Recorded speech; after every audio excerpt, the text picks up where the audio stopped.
Guntur west MLA Telugu Desam party MLA Galla Madhavi గారు. ఆమె పేరు బాగా ఏపీ ప్రజలకందరికి కూడా తెలిసింది. అంబటి రాంబాబు గారి ఇంటి పైన దాడి, ఏ విధంగా దాడులు చేశారో మనం చూసాం. ఈమె భర్త బాగా హడావిడి చేసి జనాలందరినీ కూడా పోగు చేసి తీసుకువెళ్ళి కర్రలతో రాడ్లతో ధ్వంసం చేయించినటువంటి అధికార పార్టీ ఎమ్మెల్యే గల్లా మాధవి గారు. మొదటిసారి ఎమ్మెల్యేగా గెలిచింది ఆమె. ఫస్ట్ టర్మ్లోనే ఆమె ఇంత చేసిందంటే మరి ఆమె వెనక ఉన్నటువంటి శక్తులు ఎవరు అనేది మీకు అందరికి కూడా తెలిసిందే. ఒక విధంగా చెప్పాలంటే పెమ్మసాని చంద్రశేఖర్ గారు, అదేవిధంగా నారా లోకేష్ గారు, వాళ్ళ యొక్క అండా దండ ఎక్కువగా ఉన్నట్టుగా కనిపిస్తుంది. అందుకే పాపం మేడం గారు, అదేవిధంగా మేడం గారి భర్త ఏ విధంగా జనాలను పోగు చేశారు, అబ్బా నా సమయంగా అట్లే రచ్చ చేశారు. ఎనీహౌ, నిన్న ఆమె యూటీవీకి ఒక ఇంటర్వ్యూ ఇచ్చింది, నాగరాజు గారు ఇంటర్వ్యూ. ఆ ఇంటర్వ్యూలో ఆమె ఏం మాట్లాడిందో ఒకసారి మీరందరూ కూడా వినండి. మీరు అక్కడ ఉన్నప్పుడు లోకేష్ గారు మీకు ఫోన్ చేశారా? అసలు ఎవరికి తెలియదండి. తెలీదు. ఓకే, ఎవరికి తెలియదు. మీరు అక్కడ వెళ్ళి అన్ని జరిగిన తర్వాత మాత్రమే, ఈ పేపర్లో వచ్చిన తర్వాత మాత్రమే, వెనకాల ఎవరి ప్రమేయం లేకోకుండానే స్వచ్ఛందంగా మీరు మీ భర్త వెళ్ళిపోయారు అక్కడికి మహిళలను తీసుకొని అంబటి రాంబాబు గారింటికి. గతంలో వాళ్ళు దాడులు చేశారు, దీనికి ఫుల్ స్టాప్ పెట్టాలని మీరు అనుకుని ఉండింటే ఈ రోజు ఇది జరిగేది కాదు. లేదా ఇప్పుడు జరిగిన దానికి ఈ రోజు అంబటి రాంబాబు గారి కుమార్తె అంబటి మౌనిక కావచ్చు, ఇతరుడు ఇంత తాగదు మాకు అధికారం వస్తుంది అన్నట్టు మేము దాడులు చేస్తున్నట్టు మాట్లాడుతున్నారు. సరే, పొరపాటున సపోజ్ వాళ్ళ అధికారంలోకి వచ్చారే అనుకోండి, అప్పుడు ఏంటి పరిస్థితి? వాళ్ళు మీపై దాడులు చేస్తారు, ఎవరు బలయ్యేది? అదేనండి చెప్తాను. ఇప్పుడు 11ంటికి ఈయన మాట్లాడి వచ్చిన తర్వాత రాత్రి 11 దాకా ఎందుకు అరెస్ట్ చేయలేదు? ఎందుకు అంత సమయం ఎందుకు పోలీసులు తీసుకున్నారు? మాట్లాడిన క్లిప్పింగ్స్ అన్ని కూడా గంటలో అందరికీ వచ్చేసి ఉన్నాయి కదా. కంప్లైంట్లు కూడా వెంటనే అధికారుల దృష్టిలోకి వెళ్ళిపోయింది కదా.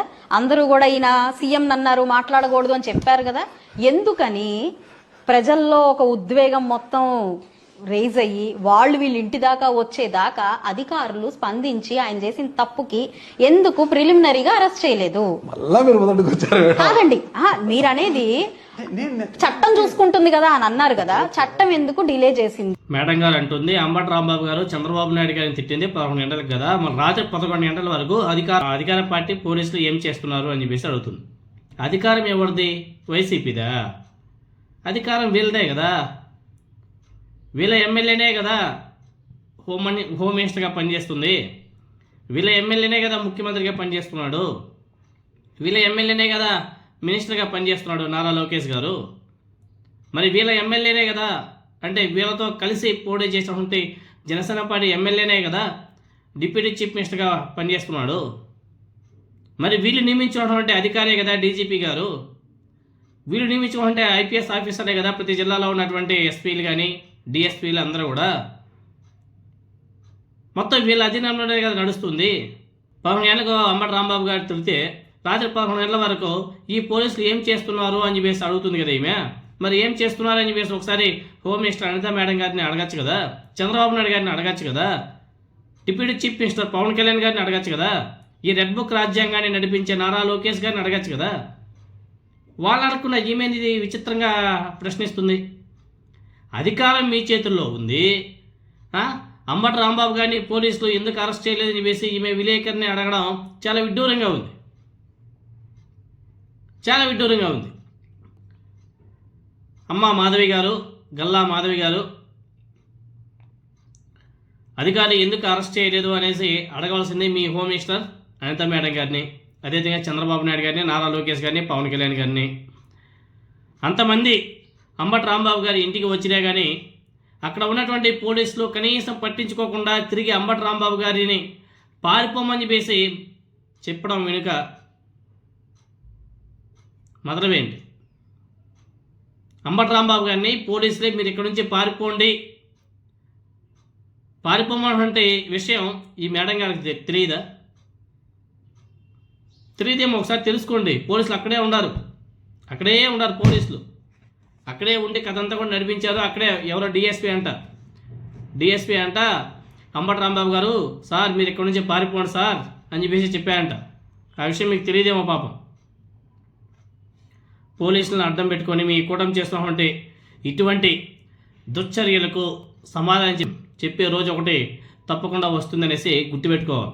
ఫస్ట్ టర్మ్ ఎమ్మెల్యేగా పనిచేసినటువంటి ఈమె, గెలిచినటువంటి ఈమె మాట్లాడే మాటలు, చేసినటువంటి చేష్ట మీరు అందరూ కూడా చూశారు. ఇంకొకటి అయింది ఆమె అదే ఇంటర్వ్యూలో,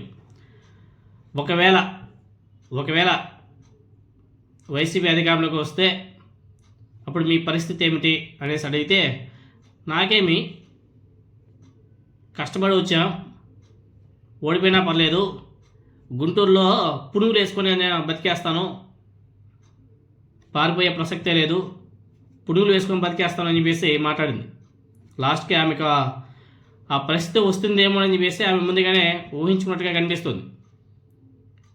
కానీ వైసీపీ అనే పార్టీ అధికారంలోకి వస్తే మాత్రం ఇటువంటి వాళ్ళకి మాత్రం గట్టిగా గుణపాఠం చెప్పే రోజులైతే ఉంటాయి. దాంట్లో అయితే ఎటువంటి డౌటే లేదు. మరి వీళ్ళు బలిపశువులు అవుతారా?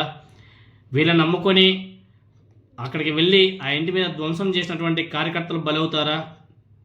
వీళ్ళ వెనక ఉన్నటువంటి దుష్ట శక్తులు బలవుతారా అన్నది మాత్రం కాలమే నిర్ణయించాలా.